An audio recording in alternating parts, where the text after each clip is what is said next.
Did Jesus really live, die, and rise from the dead? Using ancient sources, historical records, and reasoned logic, Jesus the Evidence invites readers and listeners to explore the evidence and draw their own conclusions.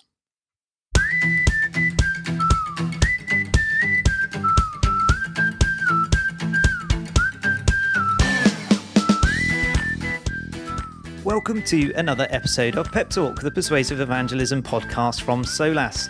I am Simon Wenham, your co-host today, and I'm joined in the hot seat for the third time in a row by my distinguished colleague, Andy Bannister. Andy, how are you doing? Hey, I love the adjective distinguished. That used fiver I put in the post to Oxford has clearly paid dividends, Simon. I need to see what happens with the tenor next time. No, I'm doing well, and it's great to be with you on the show today. And who have we got joining us? I think we've got a very exciting guest that your intro there has given a clue to who it might be.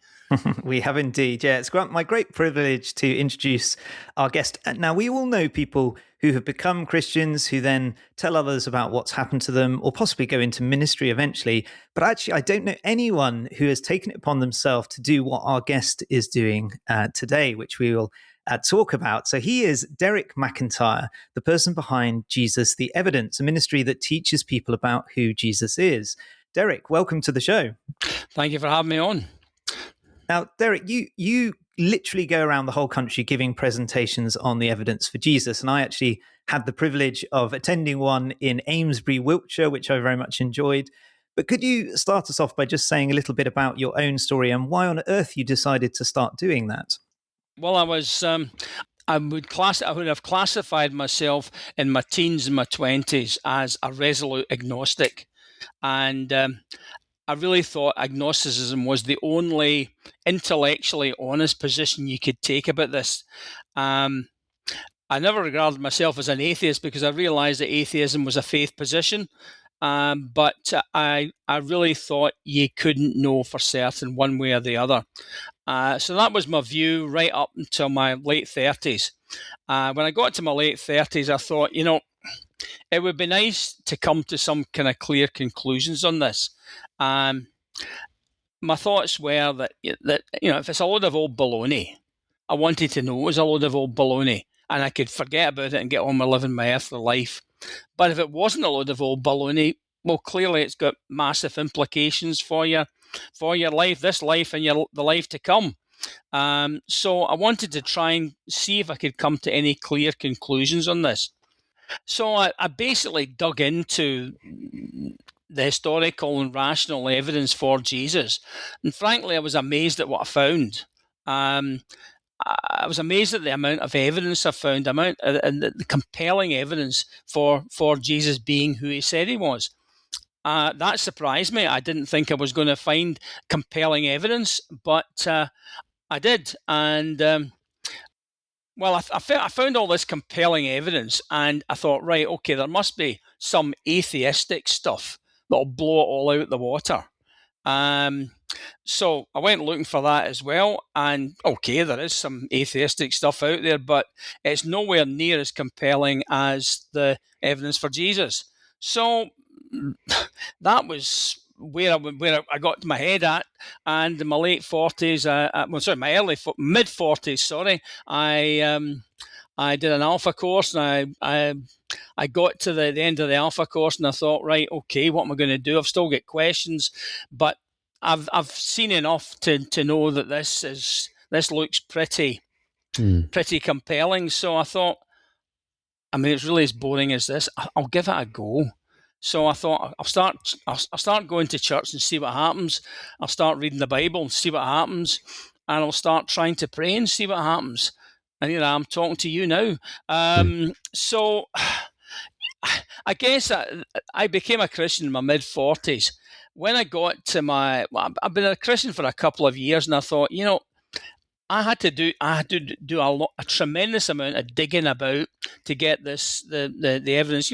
It's all out there. It's not as if it's hidden away or anything like that. But you tend to have to go to a bit here and a bit there and so on and so forth. And I thought, it'd be great if there was an organisation that did these kind of things that I could get involved with and support and so on and so forth. But I couldn't, at that time, I just couldn't find anything. Now, I know you kind of do that sort of thing these days, but you weren't around when I was having these thoughts. So basically, I decided I'd just do it myself. It was as basic as that. And so some people might there think, did you therefore make a decision to go into full-time ministry? Could you give a sense of how much you are going around starting to tell people about Jesus? Okay, fair enough. I started off by I probably was doing maybe about 12 of them a year. I've got had a full-time job. I'm working part-time these days in a secular job, but that's given me far more time to go around the country doing these presentations. It started off, as I say, as something I was doing when I had enough time to do it. But I suppose I got to the end of COVID, and I thought, it'd be good to put a bit of oomph into this, and so I've been emailing churches and suggesting to churches that they put this kind of thing on. So it's really taken off post COVID, and it's a great opportunity to share this information with others, and as you say, allow them to draw their own conclusions. I love the you're a master of understatement, because oomph is, I know very few people who work quite as hard as you do, Derek. It seems barely a week goes by that you're in some other aspect of part of the country kind of talking about this. But look, obviously, before we talk a bit about what you're doing and how you're kind of doing it within the churches, one thing by way of context, I suppose, we live in a strange time, kind of, don't we? Because in some ways we're a kind of post-Christian society. A few generations ago, you could have assumed everyone would kind of know about Jesus, and our job was to go out and go, right, you know about Jesus, you've heard about him, let's help you understand why there's good evidence. Now we're probably in a society where we'll almost have to start further back at times, right? Because I come across people who've, not they haven't heard of Jesus, but they've got no idea. How are you seeing the landscape out there? Has it shifted slightly in the time you've been doing this? And how do you engage with people who perhaps have heard of Jesus, perhaps are a bit older, but are skeptical, right across to people who have got no idea who he is and what he claimed? Okay, well, you're right. Things have changed. I would say when I started doing this, I got a number of people came along, were kind of positively antagonistic towards what I was saying, and would have a go at me at the Q&A sessions at the end. Fair enough. Now that really doesn't happen so much anymore. People are coming along and they're interested to hear what I've got to say, and they're interested in the whole issue, I guess. But as you say, you can't assume that people have any knowledge of Jesus or Christianity or God or whatever at all. So that's definitely the case. And I suppose some of the older people, maybe not. But I mean, all I wanted to try and do is just present this evidence, lay it out in front of them, and allow people to make up their own minds. I'm not going to convince anybody to become a Christian, right? That's the work of the Holy Spirit. And it's all I'm doing is just providing this evidence to hopefully get people in a position where they could consider the possibility of a relationship with Jesus Christ. And I haven't really found any massive differences in the way people engage with us, whether you're 20 or 70 or whatever. No, I haven't found it really any clear differences at all. As only maybe in terms of where you're starting from, maybe the knowledge you have at the start. It might be a bit less today for younger people than maybe older people. Hi there, it's Gavin from Solus here. Just very briefly interrupting today's podcast to remind you that Solus's book, Have You Ever Wondered, is now available. It's an ideal gift to give to people who aren't Christians, but people who are thinking through the big issues of life. beauty, justice, identity, love, stories, nature, hope, things which intrigue us, move us, and prompt us to ask big questions, but ultimately point towards the Christian faith. It's a pre-evangelistic book, and it's proving to be really helpful in developing good conversations with people in our world today about Jesus. If you'd like to find out more, come over to the Solas website, solas-cpc.org, where you can find out more, or look online in your usual bookseller or on the high street. And now, back to the programme.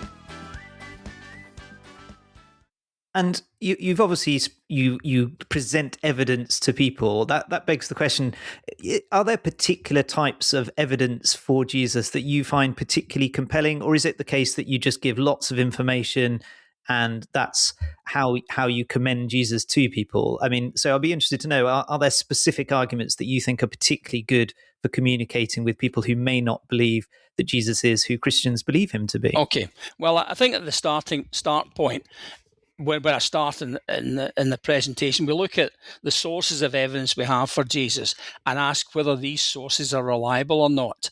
And I suppose one of the first things that surprised me when I was on this journey, when I was an agnostic, was that the Gospels are used by non-Christian historians as the basis for historical research on Jesus. Now, they just wouldn't do that if they thought they were hopelessly corrupted or just made up effectively. So that's where we should really go to get the best idea of who Jesus is, what his message is, and you can trust the Gospels in that they are pretty accurate because that's the view of today's historians. They're far more capable than I am of assessing the accuracy of the Gospels.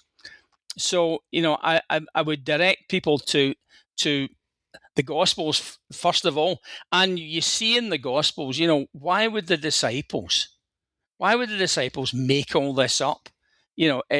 It's got no benefit for the disciples at all if they're making this thing up. I remember somebody once said that at Jesus' evidence presentation, people only lie for three things: sex, power, and money. Now I could added a couple onto that. You can maybe do it because you don't want to hurt somebody's feelings. It's a white lie, of course, and it could be to get yourself out of trouble. Well, the disciples were poor. They didn't get any power out of proclaiming Jesus as the risen Son of God, and they certainly weren't somehow attractive to women as a result of it. And of course, it didn't get them out of trouble. So you have to ask yourself the question: why were they presenting this as something that had happened if they were lying? It just doesn't make any sense. Yeah. The other piece of this that I've always found interesting as well, I don't know if you talk about this in the presentations, Derek, is everything you say, absolutely. The other thing that I sometimes think we forget is that the majority of the disciples were Jewish. They had a perfectly good faith they were proud of. Jews in the first century were proud of their faith and proud of their traditions, thousands of years behind them. You didn't just go out and innovate. We live in an age today where we're obsessed by the new. The ancient world was the other way around. So for something to cause them to change and rewrite all of those beliefs, as I remember reading one theologian who said, when you look at the change in their beliefs, it's as if a resurrection-shaped bomb went off in first century Judaism. And if you take the resurrection out, you have this massive job to do to explain the change that cost many of them their lives. Not all of them. They didn't all lose their lives for what they believed, but some of them did, and they didn't squeal, they didn't squeak. So again, the motivation factor is a really interesting one, I think. Yes, indeed. And it's interesting, when you read the Gospels, Gospels and letters of Paul, it's clear that the disciples made a number of changes to what they believed and how they behaved. And it wasn't easy for them.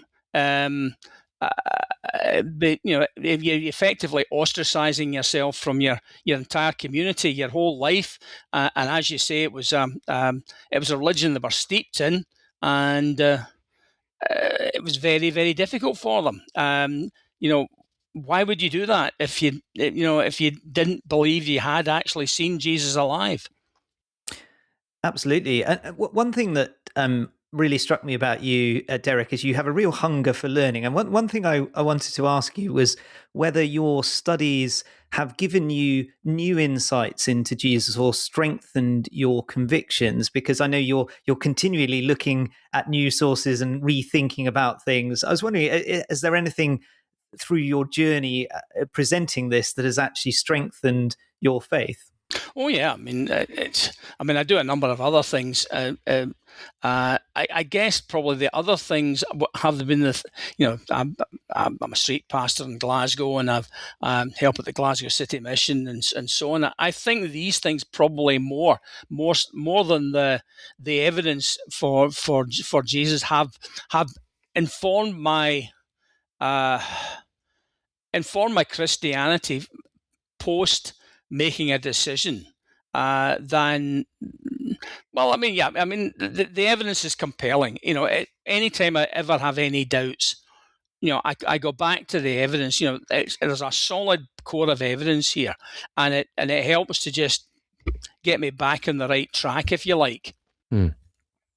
When it comes to the evidence, so here's a slightly different question, I guess, that arises from this. You've obviously spent a lot of time studying this, not least because this was part of your own journey to faith, Derek. So when you sort of share this with Christians, when you're teaching in churches, how do you respond to somebody who might say, gosh, this is great. You're obviously, academically wired. You may not be a traditional academic, but you're a reader, you're a thinker.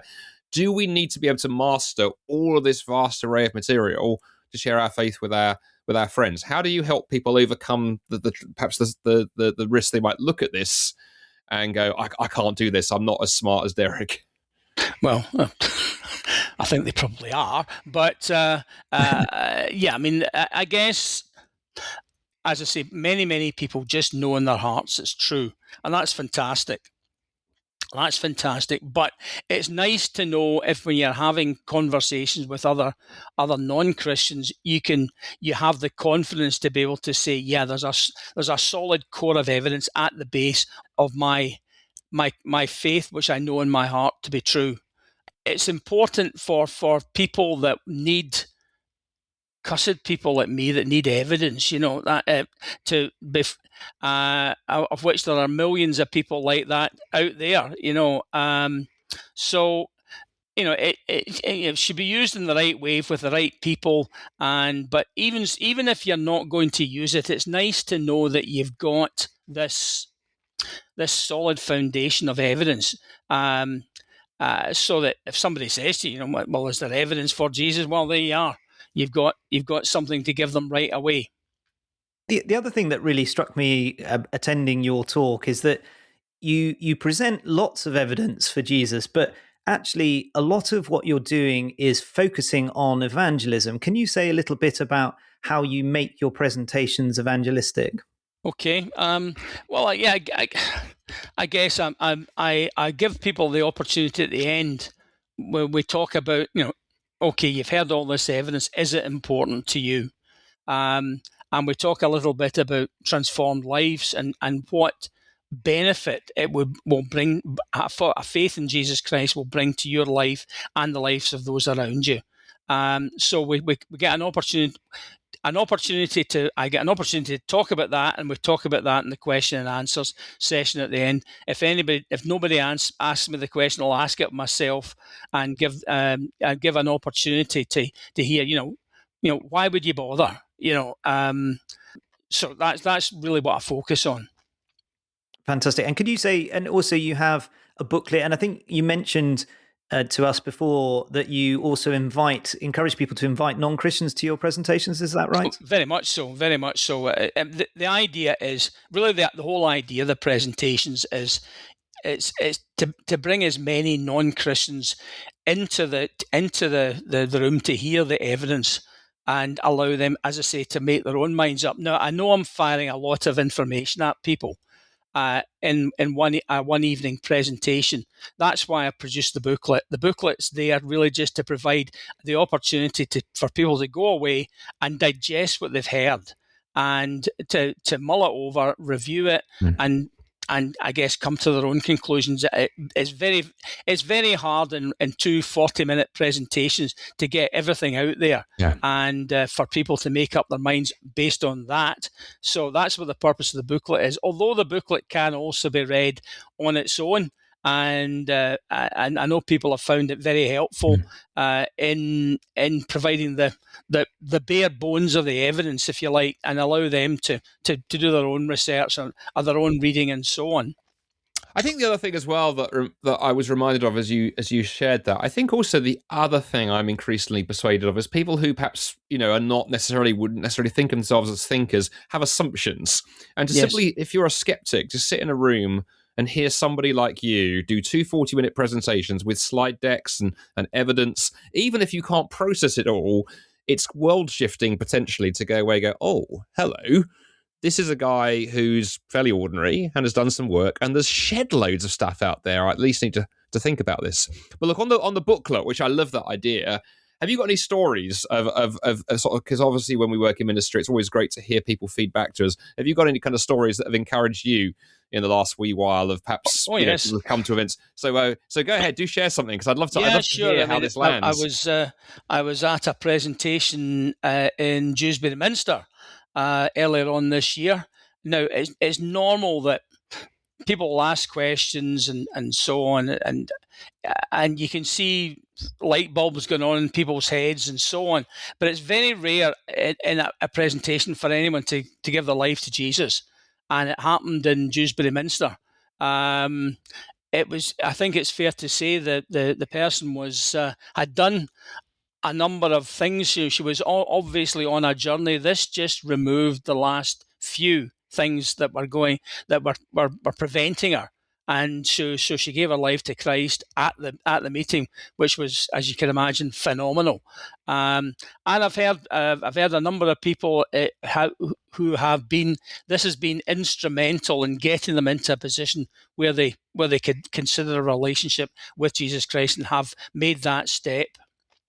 Fantastic. Yeah. And like Andy said, actually, one thing that struck me is you're quite understated in your delivery. And I really like that, because I think sometimes when you go to an evangelistic talk, you expect sort of someone to very strongly kind of make emotional arguments, perhaps. And I like the fact that you said, actually, this is what convinced me. And that, this is, you were using words that were quite measured in your delivery. But you've also mentioned people's journey. What point are you're sort of obviously giving evidence? Do you also suggest people pray, or do you yourself pray as you're giving your presentations? I'm always interested to see sort of how you're sort of encouraging people to grow and consider Jesus.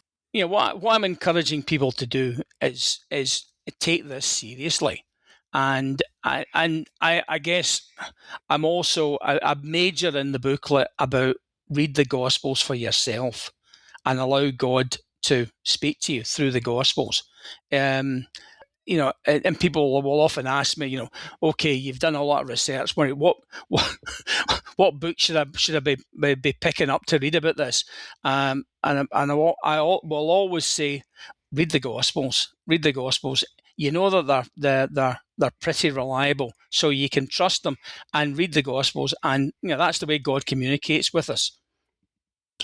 So that's the focus, I guess.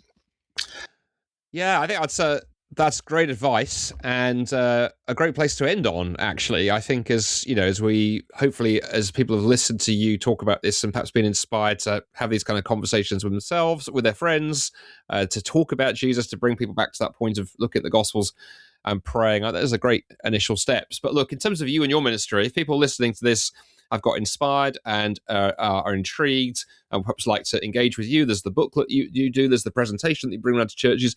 Derek, how can people find out more about Jesus the Evidence, what you do, and even find out how to get you to come to their church? What's the best way for people to get in touch? Well, there's a website, jesustheevidence.com. There's contact details there.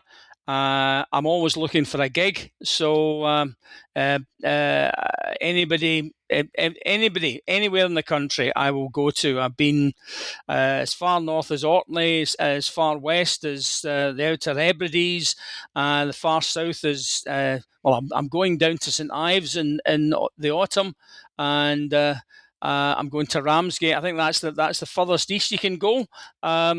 So I'm more than happy to go anywhere. And it's what I would say is that the Jesus the Evidence evening. It's a nice, easy outreach event. If as a church you want, if you're a church and you're thinking about doing a bit of outreach in your community, insofar as it's one evening. It's non-threatening, not using church language in it. It's not toe-curling. It's a nice, easy thing to maybe start off your evangelistic work you're doing in the community. Fantastic. And the other thing, by the way, to encourage people, we do a lot of this at Solas too. I think things like your event are also great if you're thinking as a church of, say, running the Alpha course or Christianity Explored, put an event on like Jesus the Evidence or a Solas Confident Christianity, that kind of thing. And then off the back of that, you can launch your Alpha course. So to give people something... Yeah, because then people come get a taster. So anyway, we'll put a link to the website into the show notes so people can go and figure that out and get you along. And let's hope we can add perhaps a few more compass points to your ministry map in the wee while to come. So Derek, it's been an absolute joy and a pleasure to have you back for a second time. Very few people have made it twice onto Pep Talk, but you're so busy, we thought it was time to catch up again. So Derek McIntyre, you've been a great guest. Thank you for being with us today. Thank you very much. Cheers. And I've been Andy Bannister. That's been Simon Wenham. And we will join you again in a couple of weeks' time for another episode of Pep Talk, the Persuasive Evangelism podcast from Solas. God bless you. Have a wonderful week.